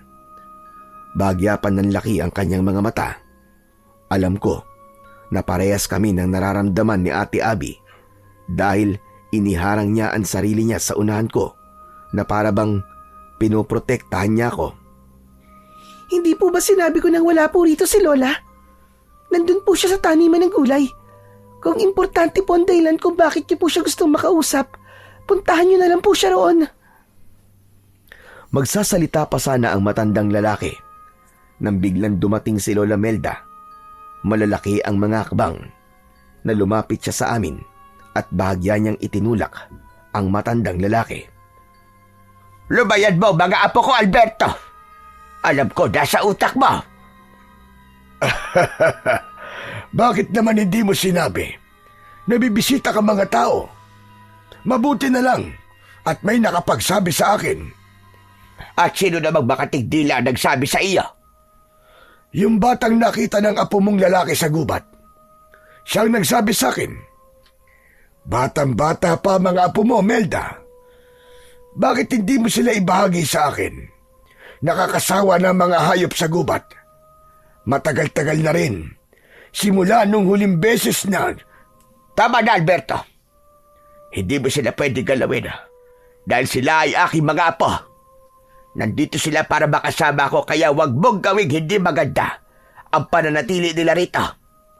Sige na, makakaalis ka na.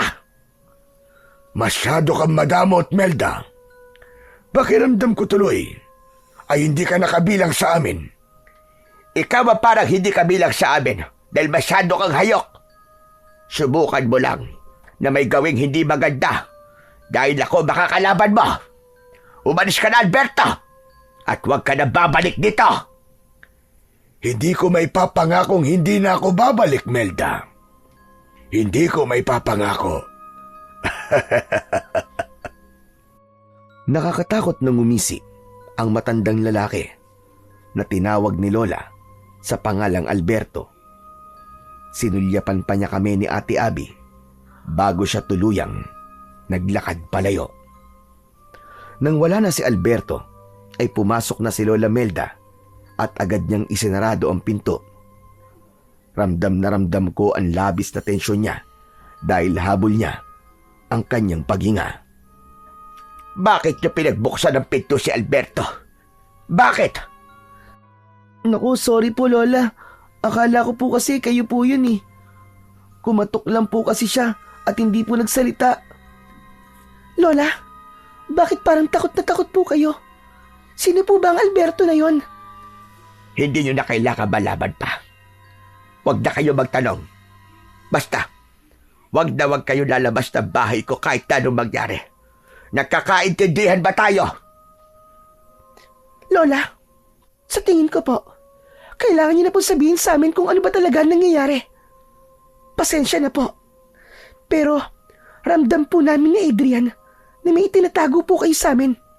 Hindi po biro ang mga sinabi ni Alberto. Anong ibig niya sabihin na bakit hindi mo kami ibahagi sa kanya? Lola, maaari pong bata pa kami, pero marunong na kami makaintindi. Kaya please lang po, sabihin niyo na po ang dapat naming malaman. Wow ate, ang galing mo ah. Para kang artista. Para kang si Maricel Soriano ah. Pwede ba, Adrian? Hindi ako nakikipagbiruan sa iyo ha. Seryoso ako ngayon.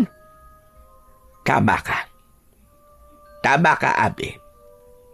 Oras na nga siguro para malaman niyo ang katotohanan. Total, alam na ni Alberto na nandito kayo. Kaya wala nang dahilan pa para maglihim ako. Mas makabubuti kung sa akin nyo na malalaman ang lahat kesa sa iba. Itong baryo ito ng mga aswang. Lahat ng taong nakatira rito ay mga aswang.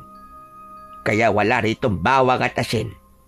Ay dahil takot sa mga yon ang aswang. Lola, ang sabi ko ay ang totoo ang sabihin nyo. Bakit kayo gumagawa ng kwentong hindi naman totoo? Ang katotohanan na gusto nyo, hindi ba? Sinasabi ko na kung ano ang totoo. Kaya ako natakot nang malaman kong isang buwan kayong mananatili rito.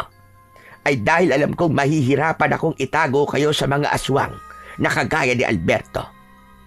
Si Alberto ay isang aswang na hayok sa laman at dugo ng tao. Hindi siya nakukontento sa mga ligaw na hayop sa gubat. Kaya mapangalib siya sa mga taong kagaya nyo. Ang sabi niyo po ay aswang ang lahat ng nakatira rito. Pero, bakit po kayo nandito? Yun ay dahil isa rin akong aswang. Kinalabutan ako sa sinabing yun ni Lola Melda. Nagtayuan ang lahat ng mga balahibo ko sa katawan. Hanggang sa napayakap ako kay Ate Abby. Sabay kaming napaatras nang dahil sa takot. Kung totoo po mga aswang, at isa kayong aswang, Lola Melda, ang ibig sabihin po ay papatayin at kakainin mo kami. Hindi ko yan gagawin sa inyo. Dahil mga apo ko kayo. Mahal na mahal ko kayong dalawa. Bakit ako maniniwala sa inyo? Eh hindi mo naman kami kadugo. Hindi mo totoong anak si Mama. Sinagot ko na ang bagay na yan dati pa, Abi. Kahit hindi ko kadugo ang nanay ninyo, ay totoong anak ang turing ko sa kanya. Kaya hindi ko kayang saktan ang mga anak niya. Isipin nyo nga, kung masama akong aswang at kumakain ako ng tao, sa tingin nyo ba ay mabubuhay na matagal ang nanay nyo? Hindi ba dapat nung nakita ko siya sa gubat, ay pinatay at kinain ko na siya? Oo, isa akong aswang. Pero hindi ako pumapatay ng tao, gaya ni Alberto. Hindi muna nagsalita si Ate Abby. Habang ako naman ay nakatingin lang kay Lola Melda. Parang nadurog ang puso ko nang magsimulang lumuwa si Lola Melda. Maniwala kayo sa akin, mga apo. Hindi ko kayo kayang saktan. Mahal na mahal ko kayo. Dahil sa tuwing nakikita ko kayong dalawa, ay parang buhay na buhay pa rin ang inyong ina. Naramdaman ko ang sinseridad sa lahat ng sinabi ni Lola Melda. Lumapit ako sa kanya at walang takot ko siyang niyakap. Naniniwala po ako sa inyo, Lola. Kasi matagal na po kami rito ni Ate. Kung masama po kayong aswang, ay dapat dati pa kayo may ginawang hindi maganda sa amin. Sorry po kung nagduda po ako sa inyo. Natatakot lang po kasi ako eh. Naiintindihan ko kayo. Hindi ako galit sa inyo. Pero, paano po si Alberto? Paano po kung bumalik siya rito? Huwag kang mag-alala. Dahil gagawin ko ang lahat, kahit ialay ko pa ang sarili kong buhay, para lang maprotektahan kayong dalawa magkapatid. Nung inampun ko ang nanay nyo, ay ginawa ko ang lahat para protektahan siya mula kay Alberto. Kung nagawa ko noon, ay sigurado ko na magagawa ko ulit yun ngayon. At sa pagkakataong ito, kayo naman ang aking proprotektahan. Masumigpit ang pagkakayakap ko kay Lola Melda. Sa ganung paraan, ay ipinaramdam ko sa kanya ang aking pasasalamat at pagmamahal. Dahil sa pagsasabi ni Lola sa amin ng totoo, ay doon ko naintindihan kung bakit ayaw niya kaming palabasin ng bahay at kung bakit marami siyang hindi sinasabi sa amin. Kahit bata pa ako, ay nauunawaan ko na mahirap para kay Lola Melda na aminin na isa siyang aswang dahil baka katakutan namin siya. Pero dahil sa napakabait niya at lalo na sa pag-aalaga niya noon kay Mama, ay mabilis naming natanggap ni Ate Abby kung sino at ano ang aming lola. Kinagabihan ay hindi kami naging kampante. Ayon kay Lola Melda, ay kailangan niyang magbantay dahil baka biglang dumating si Alberto. Hindi namin hinayaan na magbantay ng mag-isa si Lola, kaya hindi na rin kami natulog ni Ate Abby. Bukas umaga ay aalis na kayo rito. Ihahatid ko kayo doon sa bayan para makasiguro ako magiging ligtas kayo. Kaya niyo ba maglakad ng mahigit 2 oras? Kakayanin po namin. Pero kayo po, baka po hindi niyo po kayanin dahil matanda na po kayo. Malakas pa ako. Kaya wag akong isipin niyo. Pasensya na kayong 2 kung napunta kayo sa ganito sitwasyon. Kung hindi lang sana nalaman ni Alberto na nandito kayo, ay hindi kayo natatakot ngayon. Sorry po, Lola Melda. Ako po kasi ang dahilan kung bakit nalaman po ni Alberto na nandito po kami ni ate. Kung hindi po sana ako lumabas, ay hindi po ako makikita ng bata na nasa gubat. Wala na tayong magagawa pa roon para baguhin ang nakaraan. Ang kailangan na lang natin gawin ay labanan si Alberto kung kinakailangan. Isa pa, may kasalanan din ako sa inyo. Kung noon pa lamang ay sinabi ko na sa inyo ang totoo, ay mas maiintindihan nyo kung bakit hindi ko kayo pinapayagan na lumabas. May tanong pala ako sa inyo. Hindi ba kayo natatakot sa akin ngayong alam nyo na ako'y isang aswang? Ako po, Lola Melda, hindi po. Kasi alam ko pong mabait kayo. Ang astig nga po kasi may lola kaming aswang pero hindi po pumapatay ng tao. To be honest, Lola, nung unay natakot po ako. Akala ko po kasi, ay, gaya kayo ng mga aswang na napapanood ko po sa TV. Akala ko po, kumakain po kayo ng tao. Mga apo, hindi lahat ng aswang ay masasama. Merong kagaya ko na kontento na sa pagkain lamang ng mga ligaw na hayop. Marami kami, pero mas marami pa rin ang masasamang kagaya ni Alberto. Ang mga kagaya niyang aswang ang perwisyo sa mga taong kagaya ninyo. Ako rin pala, Lola, may tatanong po ako sa inyo. Ikaw po ba yung aswang na nakita namin ni ate sa likod ng bahay nung nakaraang gabi? Oo, ako nga iyon. Pasensya na kayo kung natakot kayo sa akin.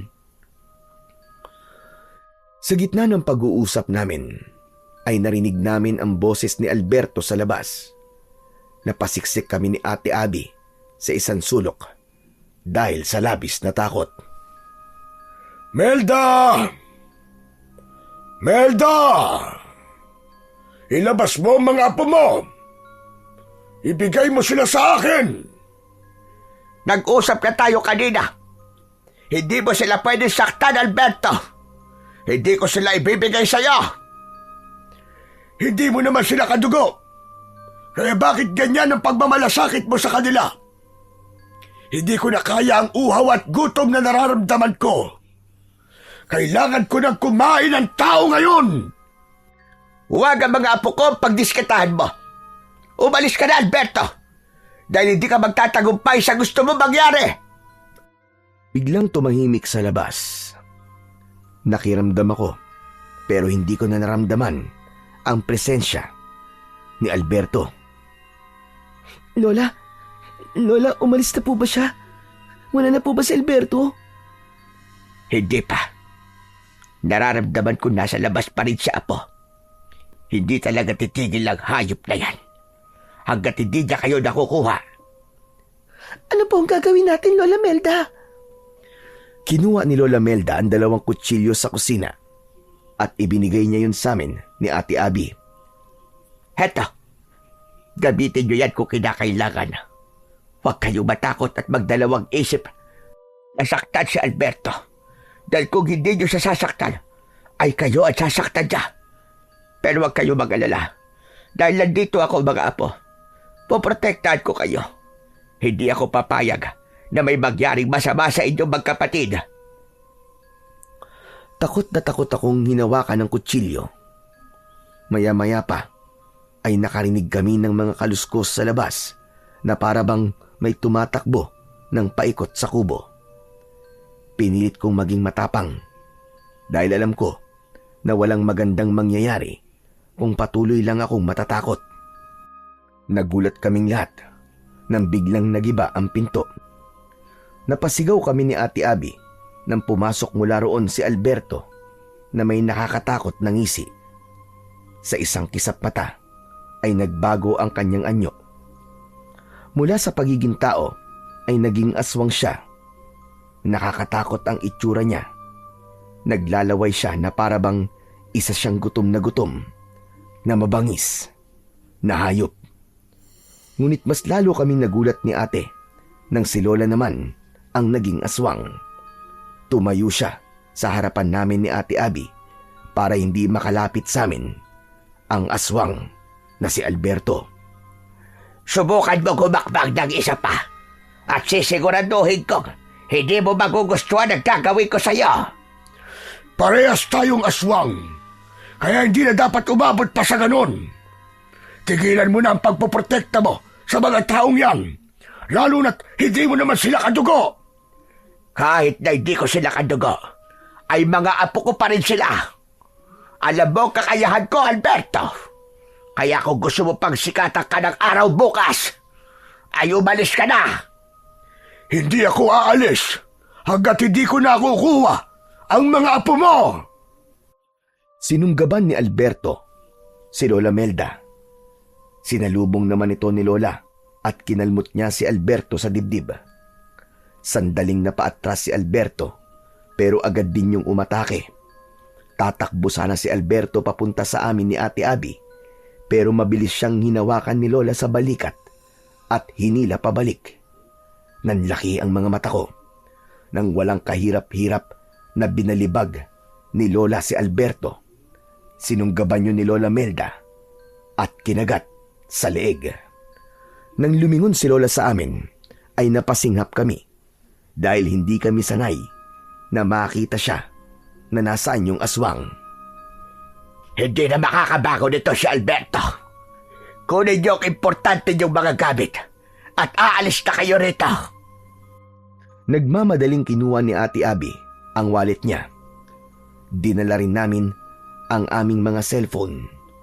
Bumalik na si Lola Melda sa pagiging tao at nagmamadali kaming lumabas ng bahay. Iniwanan namin si Alberto na halos hindi na makagalaw. Kailangan natin bilisan. Kailangan nyo na makaalis sa baryong ito sa lalo madaling panahon. Hindi po kaya masundan po tayo ni Alberto, Lola Melda? Sa tindi ng pinsala niya, ay hindi na yun makakasunod. Kaya wag mo na siyang alalahanin. Pero Lola Melda, ang galing niyo po palang makipaglaban. Biruin niyo po, kahit mas malaki po sa inyo si Alberto, ay nabalibag niyo po siya. Dahil kapag nasaan yung aswang ako, ay mas malakas ako. Huwag na tayo magkwentuhan. Bilisan na natin. Mula sa mabilis na paglalakad, ay tumakbo na kaming tatlo. Nasa unahan namin si Lola Melda at nakasunod kami ni Ate Abby sa kanya. Hindi pa rin nawala ang takot ko. Panay ang lingon ko sa likuran namin upang masiguro ko na hindi na nakasunod doon si Alberto. Dahil sa ginawang pakikipaglaban ni Lola Melda kay Alberto, ay naipakita niya sa amin na talagang mahal na mahal niya kami at napatunayan din ni Lola na hindi lahat ng aswang ay masama. Hindi nagtagal ay nakalabas na kami sa mismong baryo pero kailangan pa naming tahakin ang napakahabang kalsada para makarating kami sa mismong bayan. Bilog ang buwan ng gabing yun, kaya kahit paano ay naaaninag namin ang aming dinadaanan. Makalipas ang ilang minuto, ay napansin ni Lola Melda na pagod na kami ni Ate Abby. Doon na niya sinabi na maaari na kaming maglakad na lamang dahil mukhang hindi na kami masusundan ni Alberto. Lola, salamat po kasi iniligtas niyo po kami kay Alberto. Hindi nyo kailangan magpasalamat sa akin. Dahil ginawa ko lang ang gagawin ng isang lola kapag nasa panganib ang kanyang mga apo. Wala akong ibang gustong mangyari ngayon, kundi ang ligtas kayong makauwi sa inyong bahay sa Maynila. Kapag po ba naihatid niyo na po kami sa bayan, ay babalik pa po kayo sa baryo niyo? Oo, pero wag kayo mag-alala sa akin. Dahil sigurado ko na hindi ako gagambalain ni Alberto kapag nalaman niya na wala na kayo sa bahay ko. Kayo lang naman ang gusto nung makuha, kaya siya nanggugulo. Ano po kaya? Kung sumama na lang po kayo sa amin, doon na lang po kayo tumira sa amin, Lola. Gustuhin ko man ay hindi maaari. Dahil ako ay isang aswang. May mga gabi na hindi ko kayang pigilan ang aking pagiging aswang dahil kailangan kong kumain ng sariwang karne ng hayop. Sigurado ko na kapag nalaman nyo ng mga tao sa inyong lugar, ay magiging malaking problema yon, hindi lang sa akin, kundi lalong-lalo na sa inyo. Biglang tumigil sa paglalakad si Lola Melda. Luminga siya sa paligid na para bang may nakikita siya na hindi namin nakikita ni Ate Abby. Lola, bakit po kayo minto? Si Alberto. Nararamdaman ko siya. Nasundan niya tayo.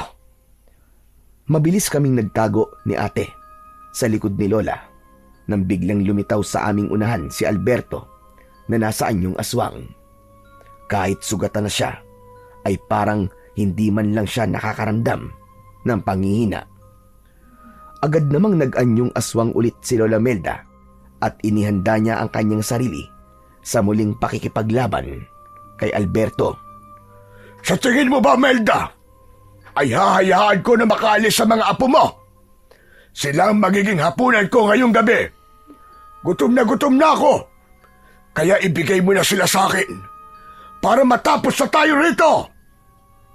Nakakapagsisi na hindi pa kita tinuluyan kaninang animal ka. Ito ang tandaan mo. Kailangan mo muna dumaan sa ibabaw ng aking bangkay bago mo makuha ang aking mga apo.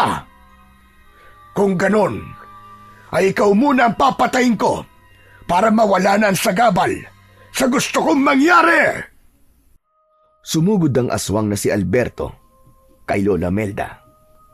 Muli itong sinalubong ni Lola, pero nang malapit na sila sa isa't isa, ay bigla na lamang nawala si Alberto.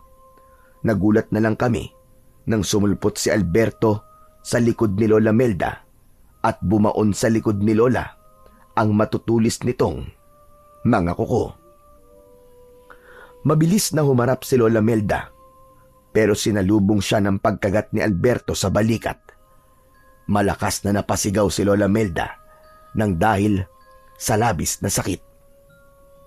Umiiyak na kami noon ni Ate Abby dahil sa pag-aalala para sa aming lola. Kahit may hawak kaming kutsilyo, ay wala kaming lakas ng loob na labanan si Alberto dahil sa nakakatakot niyang anyo. Sinuntok ni Alberto sa sikmura si Lola Melda. Nanghihinang napaluhod sa lupa si Lola. Lola! Lola Melda! Tumakas na kayo. Sige na. Iwanan niyo na ako rito. Iligtas niyo ang mga buhay ninyo. Biglang niyakap ni Lola Melda si Alberto at kinagat niya yun sa leeg. Nagpumigla si Alberto, pero hindi yun pinakawalan ni Lola Melda.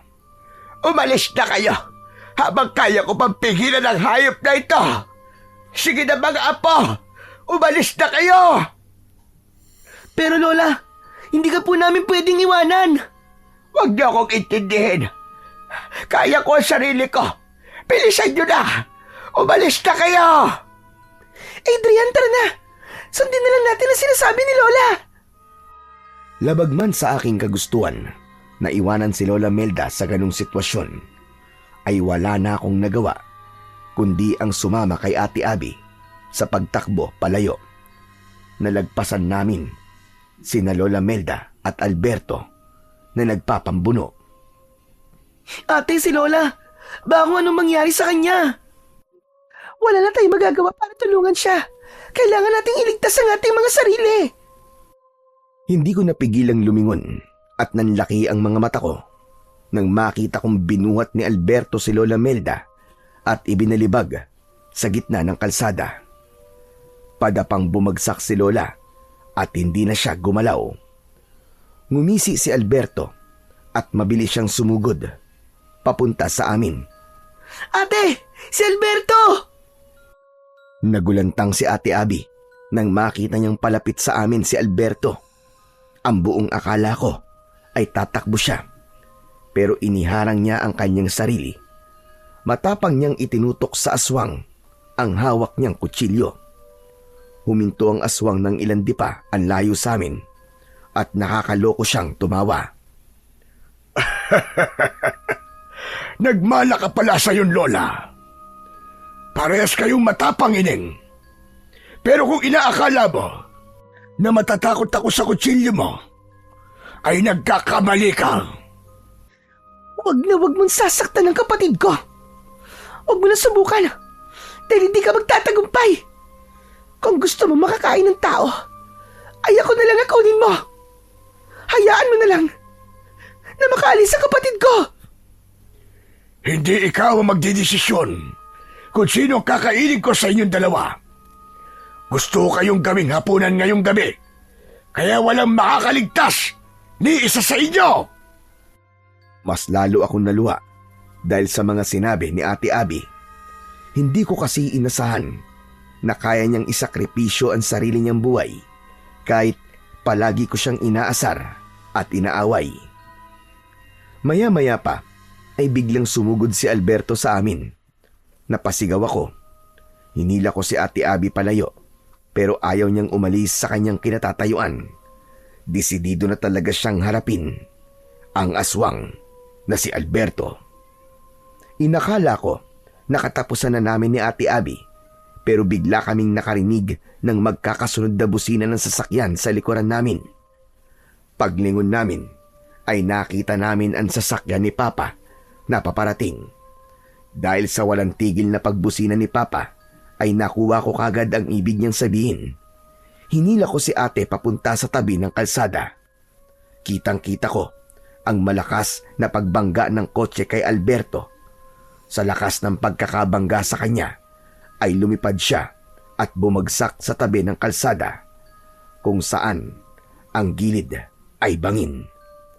Pero hindi pa rin namatay si Alberto. Tumayo pa rin siya at bakas ang labis na galit sa mukha niya. Muli namang pinaandar ni Papa ang kotse at binangga nito sa pangalawang pagkakataon si Alberto na naging dahilan para mahulog siya ng tuluyan sa malalim na bangin. Nang bumaba si Papa sa kotse ay masaya kaming lumapit ni ate sa kanya. Maigpit namin siyang niyakap. Papa! Buti na lang at dumating ka. Akala namin mamamatay na kami ni ate. Mabuti na lang at sinunod ko ang aking kutob. Mangyaring kahapon pa kasi ako kinakabahan. Kaya naisipan kong puntahan na kayo sa bahay ng lola nyo. Hindi ko naman akalain na ganito ang sasalubong sa akin dito. Sino ba ang lalaking yun? At bakit ganun ang itsura niya? Papa, aswang po siya. Ang totoo po niyan ay tumakas po kami sa kanya kasama po si Lola Melda. Teka, si Lola, kailangan po natin siya madala sa ospital.